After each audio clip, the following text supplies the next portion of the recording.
Well, you've got a lot on your plate, and especially in the last 4 or 5 months since you've been in office, you've riled up a lot of people. Let's start with the latest headlines that have the Democrat Party all in a tiffy right now. Under Trump, the Department of Justice has declared a long-deserved war on illegal race-based districting. You put out a statement in celebration of the 60-year anniversary of the Voting Rights Act. The left says that this is all about prioritizing conservatives, that this is going to unfairly prioritize Republicans going into the next few elections. What are your responses to some of the criticisms that have come out since your announcement? Well, the Voting Rights Act is one of the important federal civil rights statutes that we administer at the Department of Justice. And over the decades since the Voting Rights Act was passed, the courts have increasingly added this incrustation of interpretation on it that either now permits or in some interpretations requires states to use a form of racial gerrymandering to create majority-minority districts. And the assumption behind that has been that minorities vote alike.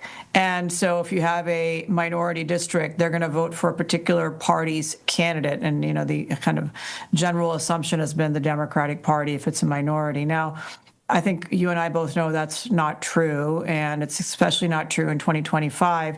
So the United States Supreme Court is actually taking up an important case called Calais, Louisiana versus Calais, that challenges the very requirement of racial gerrymandering. But we're one step before that. In the Texas case, there's a case in the Fifth Circuit last year where the Fifth Circuit said that you can't draw up a majority-minority district by cobbling together two different minorities or by allowing a calculated white spillover vote to comprise this district. In other words, if you can't come up with a majority minority in the district itself, according to the case that they permitted to go forward, you can't have that district drawn that way. And so our view of the current state of the law is Texas has 4 districts drawn under that outdated standard before this court ruling, and Texas needs to come into compliance with the current interpretation of the Voting Rights Act by eliminating those 4 districts being drawn that way, which means they have to redraw the lines, which will affect a bunch of districts. And so that's really our business ends there. Now, conversations being had over midterms and all of that is a political sphere that we don't get involved in at the Department of Justice. But what we are seeing is some states like California really blatantly coming forward and saying, we're going to use violence, if you will. We're going to redistrict our entire state to outweigh whatever Texas is doing. But, there are other states involved. And so it's going to be very interesting to see politically what happens and how it shakes out in court. Well, unlucky for them, your office oversees all 50 states. And so whatever they do, you will be watching very closely.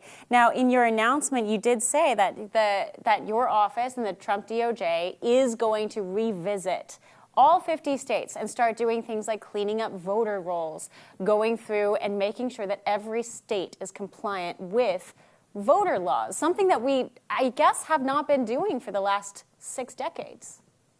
Right. So we have sent out a number of letters to states under 2 federal statutes we administer, different statutes, Help America Vote Act and NVRA, National Voter Registration Act. And so these acts have different purposes and different rules, but basically states are required to maintain certain data. They're required to keep their voter rolls generally up to date, and they're required to have certain procedures whereby people are registered for federal elections to safeguard and ensure as best they can that people are citizens when they're registering to vote in a federal election. And so we're finding that a lot of states are being very sloppy, cutting corners, not doing this, certainly not doing the list maintenance required, and also in some cases also not properly ensuring that people are getting on the voter rolls correctly in the first place. So we need to clean that up, because as an American and as a civil rights lawyer, I want to make sure that every citizen, whatever their party, whatever their views are, they should feel confident in the outcome of the election. And too many millions of Americans today don't feel confident. And in part, they don't feel confident because we have sloppy voter rolls, we have sloppy maintenance requirements in these different states, and that means it's deterring some people from voting. It's making people challenge the outcome of elections. So there are a lot of problems with this.